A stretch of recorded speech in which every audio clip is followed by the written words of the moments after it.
body, and the body does what it was designed to do. It heals itself. I've seen kidneys regenerated. I've seen cancer dissolved. I've seen eyesight improve and come back. I always say that incurable means curable from within.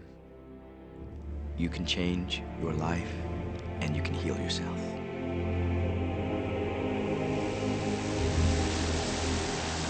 Well, my story begins on March 10, 1981. It really changed my whole life. It was a day I'll never forget.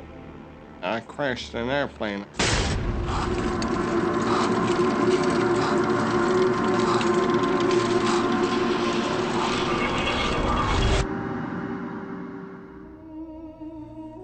I ended up in the hospital completely paralyzed. My spinal cord was crushed. I broke the first and second cervical vertebrae. My swallowing reflex was destroyed. I couldn't eat or drink. My diaphragm was destroyed. I couldn't breathe. All I could do was blink my eyes. The doctors, of course, said all my life I'd be a vegetable. All I'd do is blink my eyes the rest of my life. That's the picture they saw of me, but it didn't matter what they thought. The main thing was what I thought.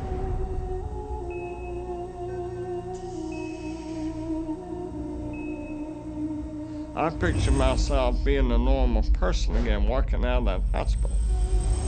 The only thing I had to work with in the hospital was my mind. As long as you have your mind, you can put things back together again.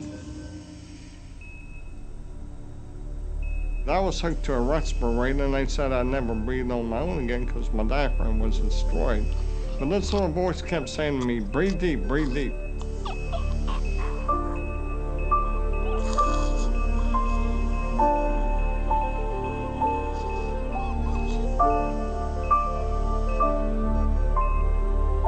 Finally, I was weaned from it. They were at a loss for an explanation. See, I could not afford to allow anything to come in my mind that would distract me from my goal and from my vision.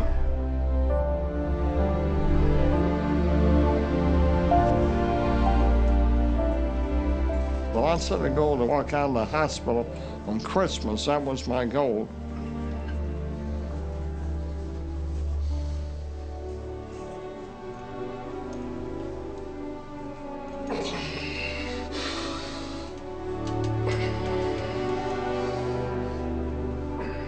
Eight months later, I walked out of the hospital on my own 2 feet.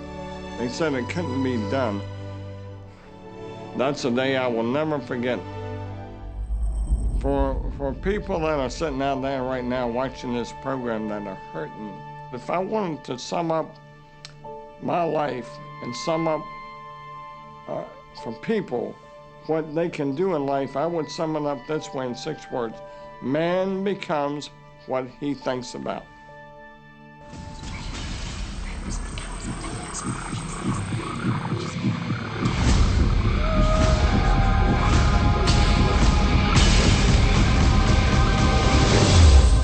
People have a tendency to look at the things that they want and say, yes, I like that, I want that. However, they look at the things that they don't want and they give just as much energy, if not more energy, with the idea that they can stamp it out, they can eliminate it, obliterate it. In our society, we've become content with fighting against cancer, fighting against poverty, fighting against drugs, fighting against terrorism, fighting against violence. We tend to fight everything we don't want. Anything we focus on, we do create. So if we're really angry, for instance, at a war that's going on, or strife, or suffering, we're adding our energy to it. We're pushing ourselves, and all that only creates resistance. The reason that what you resist persists is because if you're resisting something, you're saying, no, I don't want this thing because it makes me feel this way, the way I'm feeling right now. So you're just putting out this really strong emotion of, wow, I really don't like this feeling, and it's there, and it just comes racing towards you. You know, the anti-war movement creates more war. The anti-drug movement has actually created more drugs because we're focusing on what we don't want, drugs. How much sense does it make for us to give the problem all of the energy, as opposed to focusing on trust, love, living in abundance, education, peace. Mother Teresa was brilliant. She said, I will never attend an anti-war rally. If you have a peace rally, invite me. You know, she knew. She understood the secret. I mean, look what she manifested in the world. So if you're anti-war, be pro-peace. If you're anti-hunger, be pro-people having more than enough to eat. If you're anti a particular politician, be pro his opponent.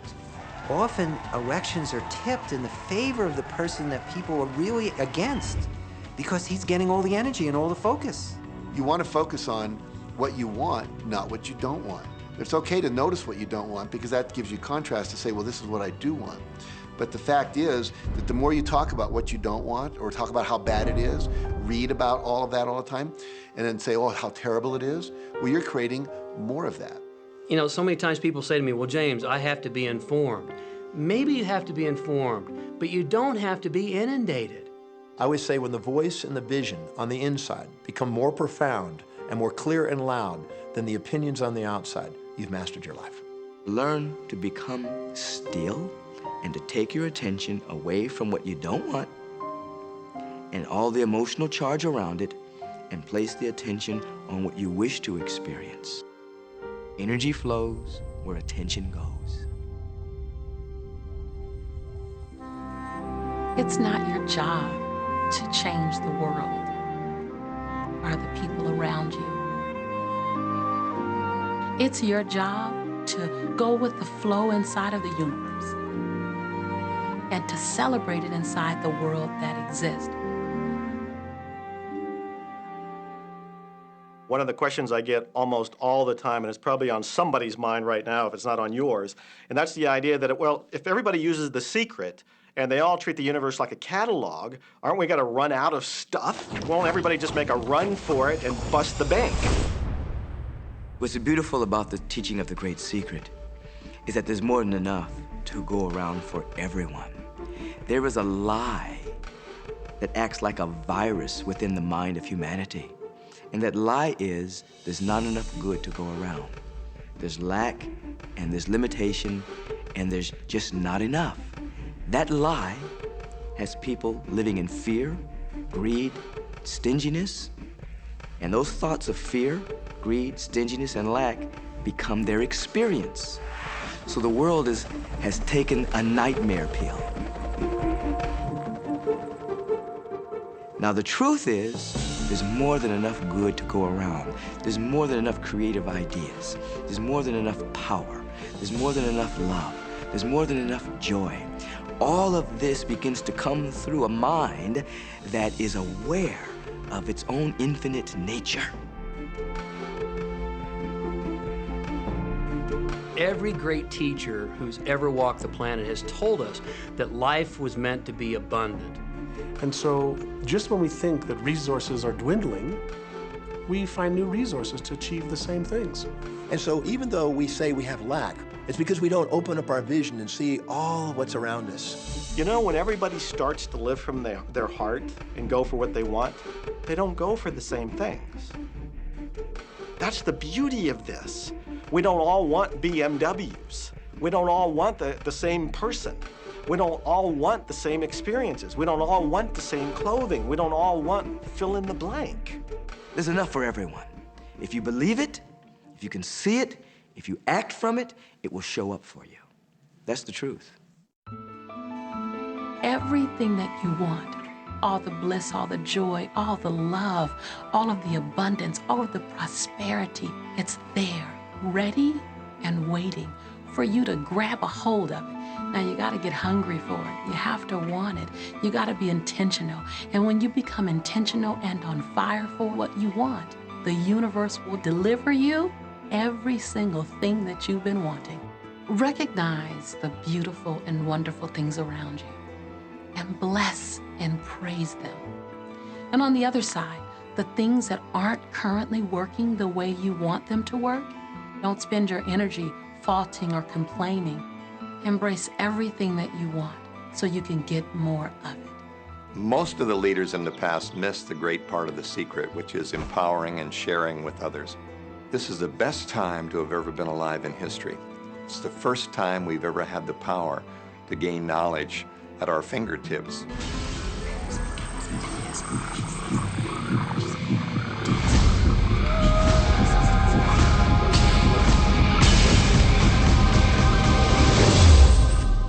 When we look around us, even at our own bodies, what we see is the tip of the iceberg. Think of this for a moment. Take your hand and look at it. Now, your hand looks solid, but it's really not. If you put it under a proper microscope, you'd see a mass of energy vibrating. Everything is made up of the exact same thing, whether it's your hand, whether it's the ocean, or whether it's a star. Everything is energy. And let me help you understand that just a little bit. There's the universe, of course, and our galaxy, and our planet, and then individuals, and then inside of this body are organ systems, and then there's cells, and then there's molecules, and then there's atoms, and then there is energy. So there are a lot of levels to talk about something on, but everything in the universe is energy. I don't care what city you're living in, you've got enough power in your body, potential power, to illuminate the whole city for nearly a week. Most people define themselves by this finite body, but you're not a finite body. I mean, even under a microscope, you're an energy field. Well, what we know about energy is this. You go to a quantum physicist and you say, what creates the world? And he or she will say, energy. Well, describe energy. Okay, it can never be created or destroyed. It's always was, always has been. Everything that ever existed always exists. It's moving into form, through form, and out of form. Okay, great. You go to a theologian and you ask the question, what created the universe? And he or she will say, God. Okay, describe God. Always was and always has been, never can be created or destroyed, all that ever was, always will be, always moving into form, through form, and out of form. You see, it's the same description, just different terminology. And so if you think you're this meat suit running around, think again. You're a spiritual being. You're an energy field operating in a larger energy field. We're all connected. We just don't see it. There isn't an out there and an in here. Everything in the universe is connected. It's just one energy field. We often get distracted with this thing called our body and our physical being. That just holds your spirit.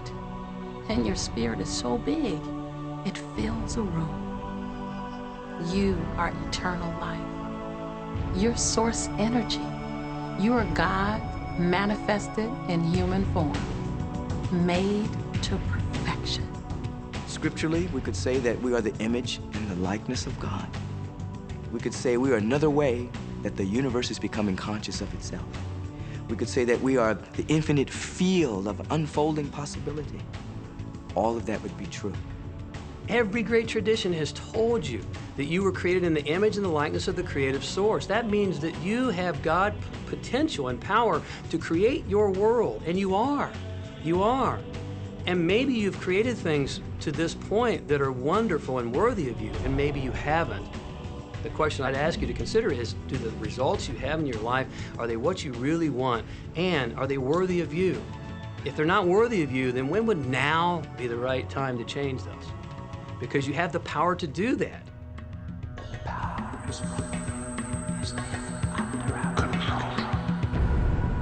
You know, a lot of people feel like they're victims in life, and they'll often point to past events, perhaps growing up with an abusive parent or in a dysfunctional family.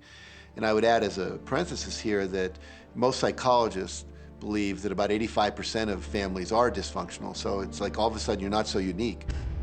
My parents were alcoholics, my dad abused me, my mother divorced him when I was 6. From the age of 13 to 18, I was involved in street gangs. I had a severe motorcycle accident. I was homeless at one point in Dallas. I lived in poverty for 15 years in Houston. When I was a child, I had learning difficulties, and I was considered learning disabled, and I was told I would never read, write, or communicate, never amount to anything, not go very far in life.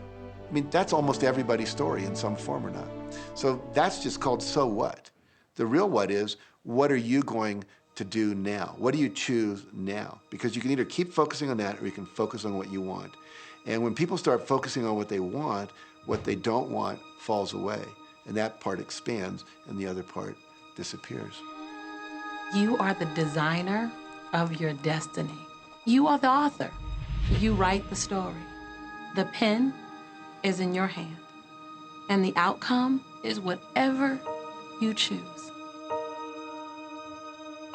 The beautiful thing about the law of attraction is that you can begin where you are, and you can begin to think, real thinking, and you can begin to generate within yourself a feeling tone of harmony and happiness. The law will begin to respond to that. So now you start to have different beliefs, like there is more than enough in the universe. Or you have the belief that everything goes right for me. Or you have the belief that I'm not getting older, I'm getting younger. We can create it the way we want it by using the law of attraction. And you can break yourself free from your hereditary patterns, cultural codes, social beliefs, and prove once and for all that the power within you is greater than the power that's in the world. Some of you may be thinking, well, that's very nice, but I can't do that, or she won't let me do that, or he'll never let me do that, or I haven't got enough money to do that, or I'm not strong enough to do that, or I'm not rich enough to do that, I'm not. Every single I'm not is a creation. Whether you can or you can't, you are right tight. Are there any limits to this? Absolutely not. We are unlimited beings. We have no ceiling. The capabilities and the talents and the gifts and the power that is within every single individual on this planet is unlimited.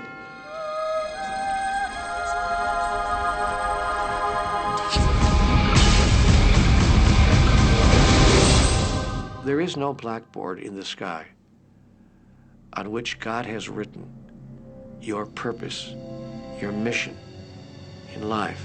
There's no blackboard in the sky that says, Neil Donald Walsh, a handsome guy who lived in the first part of the 21st century, who, colon, then there's a blank, you know, and all I have to do to really understand what I'm doing here, why I'm here, is to find that blackboard and find out what God really has in mind for me.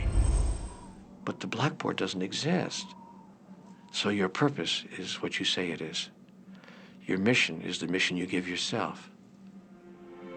Your life will be what you create it as, and no one will stand in judgment of it now or ever. It took a lot of years for me to get this, because I grew up very much with this idea that, you know, there was something I was supposed to do, and if I wasn't doing it, I was like, God wouldn't be happy with me, you know? When I really got that my primary aim was to feel and experience joy, then I began to do only those things which brought me joy. We have a saying, you know, if it ain't fun, don't do it, you know? Joy, love, freedom, happiness, laughter.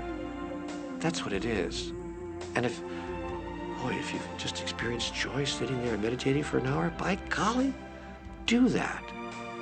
If you experience joy eating a salami sandwich, then do that. When I pet my cat, I'm in a state of joy. When I walk in nature, I'm in a state of joy. So I want to constantly put myself in that state. And when I do that, then all I have to do is have the intention of what I want, and what I want manifest. So inner happiness actually is the fuel of success. Anything that makes you feel good is always going to be drawing in more. You are listening to this right now. It's you that drew this into your life. It's your choice whether you want to take it and utilize it. If it feels good, if it doesn't feel good, then you know, let it go. Find something that feels good, that resonates with your heart.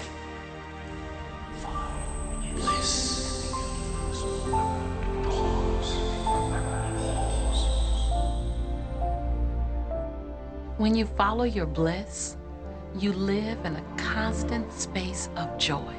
You open yourself up to the abundance of the universe. You're excited to share your life with those you love. And your excitement, your passion, your bliss, it becomes contagious. And that's what I'm doing almost all the time, is I'm following my excitement, I'm following my passion, I'm following my enthusiasm, and I'm doing it throughout Joe's day. Enjoy life with us, because life is phenomenal. It's a magnificent trip. You will live in a different reality, a different life, and people will look at you and say, what do you do different than me? Well, the only thing that is different is that you work with a secret. And then you can do and have and be things that people would say that's impossible for you to do and have and be. We're really now moving into a new era. It's the era where the last frontier is not space, as Star Trek would say, but it's going to be mind.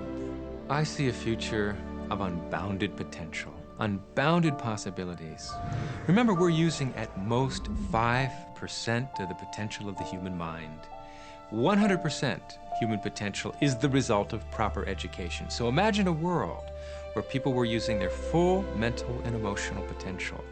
We could go anywhere. We could do anything, achieve anything. See yourself with the good that you desire. Every religious book tells us that. Every great book on philosophy, every great leader, all the avatars who have ever lived. Go back and study the wise ones. Many of them have been presented to you in this program. You know what? They all understood one thing. They understood the secret. Now you understand it. And the more you use it, the more you'll understand it. You've come to this juncture in your life merely because something in you kept saying, you deserve to be happy. You are born to add something, to add value to this world, to simply be the best that you can be.